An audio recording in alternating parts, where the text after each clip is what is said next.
राहुल गांधी जी या प्रियंका जी या वाड्रा जी पर नेशनल हेराल्ड का बेशक केस चले, लेकिन वक्फ की जमीन का कोई केस नहीं चल रहा उन पर। अच्छा, आज सुप्रीम कोर्ट में क्या क्या हुआ सर?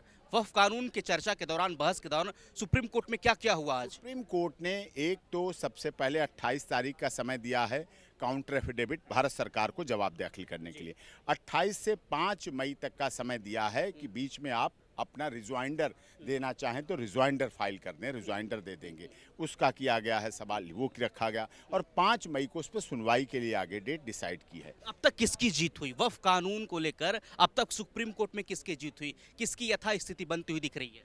अब ना अपनी जीत और उनकी हार की बातें करो, हाँ। छोड़िए तकरार की, बस प्यार की बातें करो। का ये जरूरत है कि वेस्ट बंगाल में शांति आए, लोगों के घर में अमन चैन आए, लोग घर में रहें और मानव धर्म की जीत हो। प्यार, मानव धर्म सर प्यार की बात होती तो सुप्रीम कोर्ट में इस बिल को, इस कानून को चुनौती नहीं दी जाती, लोग सड़कों पर नहीं उतरते, मुर्शिदाबाद में हिंसाएं नहीं होती। इस बिल को लगातार असंवैधानिक बताया जा रहा है, इलीगल बताया जा रहा है। सवाल यही है कि वक्फ कानून लीगल है या इलीगल है? हमारा सुप्रीम कोर्ट लीगल को इलीगल को ही लीगल करने के लिए बैठा है, इसीलिए उसमें सर्वोच्च सत्ता है और वो कार्य करेंगे। अब कानून की देवी से आंखों से पट्टी हट चुकी है, हाथ से तलवार हट के संविधान आ गया है। तो आप निश्चित तौर पर विश्वास कीजिए कि माननीय सर्वोच्च न्यायालय सही फैसला देगा और यही सही फैसला का रूप है कि कोई स्टे नहीं लगाया गया, कोई रोक नहीं लगाई गई, लेकिन ये कहा गया कि आप मुझे ये संतुष्ट करिए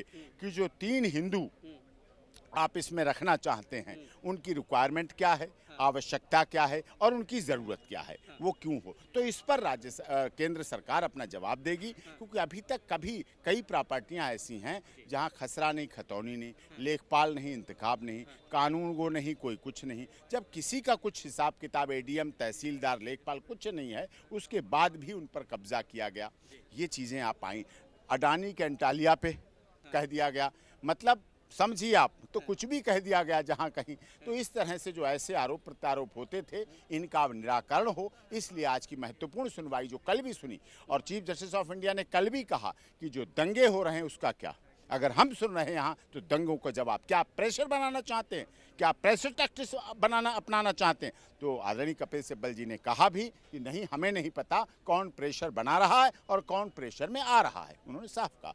इसका मतलब उनकी इच्छा नहीं थी, उनका इशारा शायद टीएमसी की तरफ से था कि वो उनका प्रदेश का मामला है, इसलिए अपनी वोट बैंक की राजनीति के लिए ऐसा वो कर रहे हैं। अब अल्लाह के नाम पर लेके अगर आप माहौल बना रहे हैं तो कौन रिस्पॉन्सिबल है? अपनी प्राइवेट यूनिवर्सिटी बना रहे हैं, अपनी प्राइवेट फैक्ट्रियां लगा रहे हैं, वक्त की ज़मीन है, प्राइवेट उद्योग चल रहे हैं, ये बाई यूज़र हुआ। उसके नाम पे अब आपकी आईडी है तो आपकी आईडी आपके अथॉराइज व्यक्ति के हाथ में हो, ना कि किसी व्यक्ति के हाथ में चली जाएगी। किसी व्यक्ति में हाथ में जाने से रोक है, ये बाई यूज़र कि जो प्रयोग करे वो नहीं है, वो नहीं कर सकता। न्याय की जीत होगी, सत्य की जीत होगी। सत्य परेशान हो सकता है, पराजित नहीं हो सकता। सत्य जिसके साथ है, सत्य को भीड़ की जरूरत नहीं, सत्य जीतेगा। सत्य किसके साथ? सत्य न्याय के साथ है। सत्य और न्याय जब दोनों मिलेंगे तभी सनातन की जीत होगी। दोस्तों नमस्कार। सुप्रीम कोर्ट में वक्फ कानून पर लगातार 2 दिन चर्चा हुई, लेकिन अब तक वक्फ कानून पर सुप्रीम कोर्ट में किसकी जीत हुई यह जानेंगे। और फिलहाल अभी तक सुप्रीम कोर्ट में वक्फ कानून को लेकर किन किन आपत्तियों पर बातचीत हुई, किन किन मुद्दों पर चर्चाएं हुई, ये सभी कुछ जानेंगे। और साथ ही साथ मैं आपको बता दूं कि ये वक्फ कानून की अगली सुनवाई जो है सुप्रीम कोर्ट में 5 मई की होगी। इस वक्त मेरी मौजूदगी सुप्रीम कोर्ट परिसर में है और हमारे साथ हैं सुप्रसिद्ध चर्चित वकील doctor AP Singh ji. Sir, 2 दिन लगातार वक्फ कानून पर चर्चाएं हुई, संसद से पारित हुआ बिल, राष्ट्रपति जी की मंजूरी मिली, लेकिन सुप्रीम कोर्ट में जाकर इस कानून को यहाँ पर रखा गया। आज चर्चा हुई, क्या कुछ हुआ चर्चा में और किन किन आपत्तियों पर बातचीत हुई? सर, ये हमारे देश की लोकतंत्र की खूबसूरती है। इतना खूबसूरत हमारा संविधान है, इतनी खूबसूरत हमारा लोकतंत्र है, इतनी खूबसूरत हमारी जनता से चुनी हुई देश की बड़ी पंचायत लोकसभा और राज्यसभा है।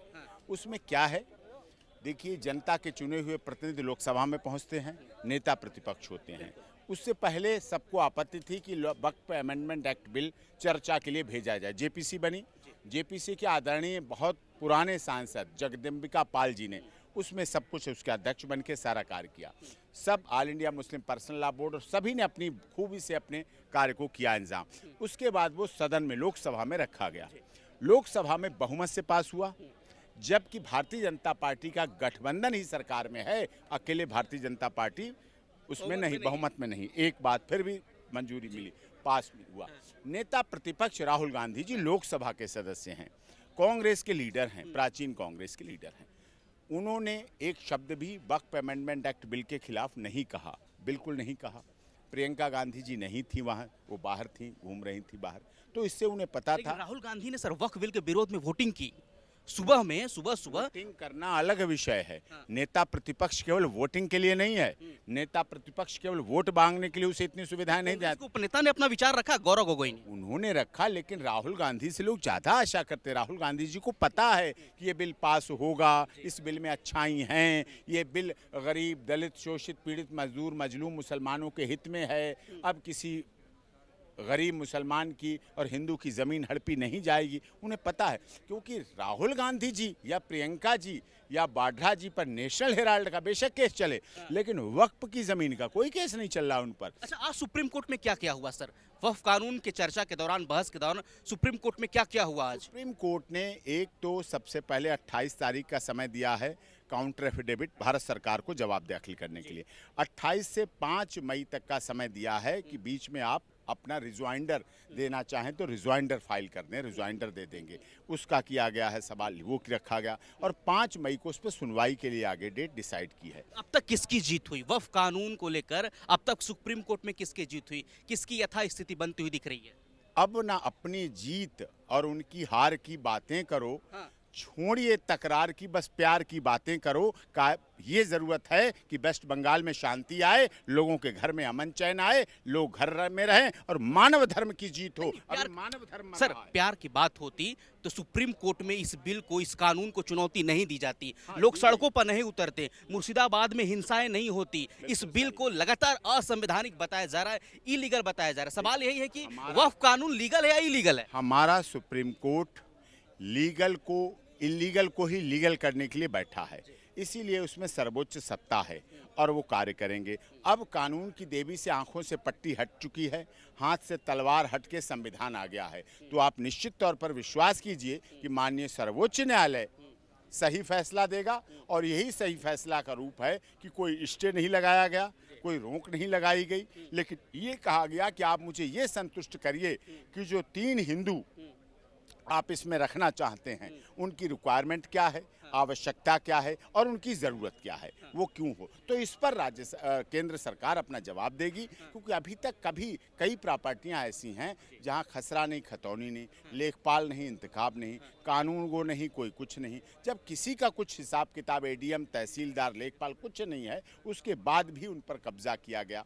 ये चीज़ें आप आई, अडानी के अंटालिया पे कह दिया गया, मतलब समझिए आप, तो कुछ भी कह दिया गया जहां कहीं। तो इस तरह से जो ऐसे आरोप प्रत्यारोप होते थे, इनका निराकरण हो, इसलिए आज की महत्वपूर्ण सुनवाई जो कल भी सुनी, और चीफ जस्टिस ऑफ इंडिया ने कल भी कहा कि जो दंगे हो रहे हैं उसका क्या, अगर हम सुन रहे हैं यहाँ तो दंगों का जवाब। क्या आप प्रेशर बनाना चाहते हैं, क्या आप प्रेशर टैक्टिक्स अपनाना चाहते हैं? तो आदरणीय कपिल सिब्बल जी ने कहा भी कि नहीं, हमें नहीं पता कौन प्रेशर बना रहा है और कौन प्रेशर में आ रहा है, उन्होंने साफ कहा। इसका मतलब उनकी इच्छा नहीं थी, उनका इशारा शायद टीएमसी की तरफ से था कि वो उनका प्रदेश का मामला है, इसलिए अपनी वोट बैंक की राजनीति के लिए ऐसा वो कर रहे हैं। सर मुर्शिदाबाद में लगातार हिंदू पलायन कर रहे हैं, रेलवे स्टेशन से फुटेज आ रही है कि हिंदू महिलाएं रो रही हैं, बिलख रही हैं, वहाँ पर 2 हिंदुओं की हत्या भी हुई। एक अभी तो आंकड़े में है, हत्याएं तो और तो संवेदनशील है सर। तो क्या जो ममता सरकार है पश्चिम बंगाल में, वो कानून व्यवस्था संभाल पाने में विफल रह रही है? क्या कुछ हो रहा है, क्या इससे प्रेशर बनाया जा रहा है वक्फ कानून को लेकर? नहीं, ये वो प्रेशर बनाना चाहते हैं, लेकिन केंद्र सरकार इस तरह का कोई भी प्रेशर में नहीं आने वाली। आदरणीय गृह मंत्री जी हैं अमित शाह जी, उसमें संलग्न है, उसमें लगातार भारत सरकार, भारत सेनाएं, भारतीय सेनाएं लगातार उसके लिए कोई प्रेशर में नहीं आने वाला है। देखिए, किसी भी धर्म के, हमारा देश सर्वधर्म समभाव, सर्वजन हिताय, सर्वजन सुखाय का देश है, और उसी आधार पर चलता है, और यही आधार भारतीय जनता पार्टी ने अपने चुनाव में भी कहा सबका साथ, सबका विकास, सबका विश्वास, सबके साथ कल्याण का नारा लेकर चले हैं और उस आधार पर आगे प्रोसीडिंग हो रही है और यही होना भी चाहिए। और माननीय सर्वोच्च न्यायालय पर भरोसा रखना चाहिए। अगर माननीय सर्वोच्च न्यायालय अपना पूरा समय देकर पूरी सुनवाई कर रहे हैं गंभीरता के साथ, तो उनका भी आदर होना चाहिए। लोकसभा के माननीय सदस्यों का भी आदर होना चाहिए, राज्यसभा के माननीय सदस्यों का भी आदर होना चाहिए और देश की महामहिम राष्ट्रपति का भी आदर होना चाहिए। वकील साहब, आपका अनुभव काफ़ी पुराना है, काफ़ी आपने केस लड़ा, लेकिन जेपीसी की गठन हुई, विपक्ष चाहता था कि इस मामले में जेपीसी गठन हो। लोकसभा में लंबे वक्त तक चर्चा हुआ, सुबह तक लोग वहां पर बैठे, गृहमंत्री अमित शाह जी वहां मौजूद थे। राज्यसभा में भी लंबे वक्त तक चर्चा हुआ, राष्ट्रपति जी की मंजूरी मिल गई। लेकिन लगातार विपक्ष के बड़े बड़े नेता, चाहे असदुद्दीन ओवैसी हो, कांग्रेस पार्टी हो, आप देख रहे हैं कि सुप्रीम कोर्ट में बड़े वकील हैं कपिल सिब्बल साहब, अभिषेक मनु सिंघवी, लगातार कह रहे हैं कि बिल जो है असंवैधानिक है और किसी के धार्मिक स्वतंत्रता के आज़ादी में हनन है, दखल है। आपको क्या लग रहा है, क्या वक्फ कानून सच में असंवैधानिक है? क्या स्वतंत्रता में हनन है किसी का आज़ादी? संवैधानिक होता तो राहुल गांधी जी चुप रहते। राहुल गांधी जी तो सबसे बड़े संविधान के रक्षक हैं इस समय, नहीं चुप रहते। प्रियंका जी चुप रहती नहीं, वो घूमने जाती बाहर नहीं, वो तो मेजें थपथपा के तोड़ देती मेजें अगर होता। नहीं है ऐसा, बिल्कुल नहीं है। ये उनका भाव भावना, यहाँ जो वकालत कर रहे हैं इस के वक्फ अमेंडमेंट एक्ट के केस को लेके, उनकी भावना, उनकी व्यक्तिगत निजी ज़मीनें, निजी प्रॉपर्टी जो चीज़ हैं। देखिए, वक्फ तीसरे सबसे बड़ी प्रॉपर्टी है यहाँ वक्फ की। भारत जितना पाकिस्तान का रेडियस पूरा है उतनी यहाँ भारत में वक्फ की है। इंडियन रेलवे है नंबर 1 पे, डिफेंस है, वो सबके काम आती है, सार्वजनिक हित के लिए काम आती है।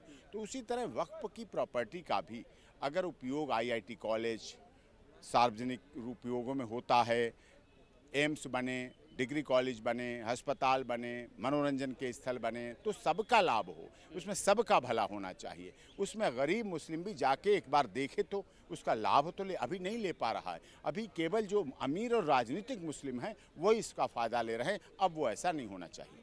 सर, वक्फ कानून को लेकर सुप्रीम कोर्ट में पहला तो गैर मुस्लिम की एंट्री पर लगातार कपिल सिब्बल सवाल पूछ रहे हैं। कपिल सिब्बल ये भी पूछ रहे हैं कि वक्फा यूजर को समाप्त किया जाएगा। आपको क्या लग रहा है दोनों मुद्दे पर? वक्फा यूजर तो पहले हमारे दर्शकों को समझाइए, बहुत लोगों को जानकारी ही नहीं कि होता क्या है, और इस पर जो सवाल किया जा रहा है इस पर कितना दम है?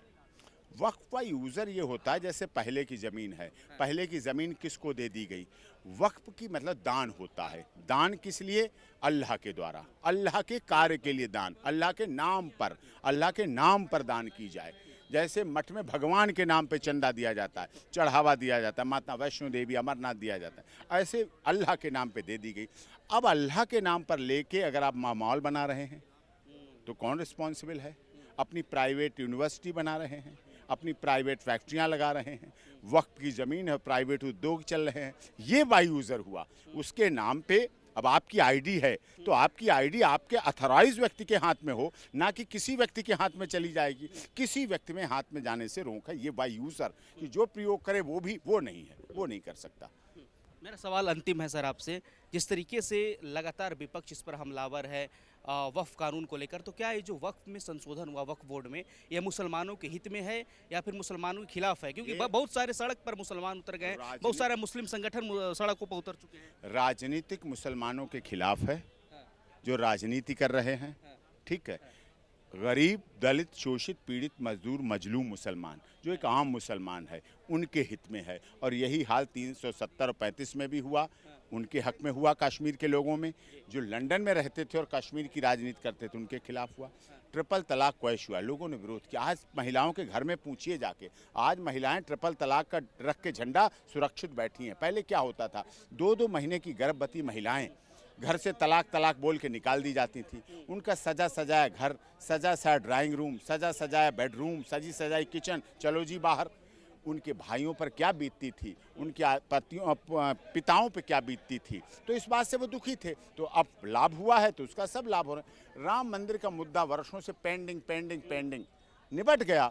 आज राम मंदिर अयोध्या में सबसे अधिक दुकानें किसकी हैं? इस्लाम को मानने वालों की। वही रामायण भी बेच रहे हैं, गीता भी बेच रहे हैं, सुंदरकांड भी बेच रहे हैं, भागवत भी बेच रहे हैं और तुलसी दल की मालाएं भी बेच रहे हैं। वक्फ कानून के नाम पर कौन जहर घोल रहा है उन लोगों को जो सड़कों पर उतर चुके हैं? राजनीति करने वाले मुस्लिम हैं, जो राजनीतिक लाभ लेना चाह रहे हैं, वो लोग जहर खोल रहे हैं। वही लोग जहर वो जहर खोल रहे हैं। आम मुसलमान सही है, खुश है और इसीलिए गठबंधन के सभी सदस्यों ने पूर्ण बहुमत के साथ लोकसभा राज्यसभा में पास किया है। कोई देश की महामहिम राष्ट्रपति जी के पास नहीं गया। सबको पता, कोर्ट में चलो, कोर्ट में कवरेज मिलेगी, ब्रेकिंग बनेगी और दंगे करवाने का मौका मिलेगा।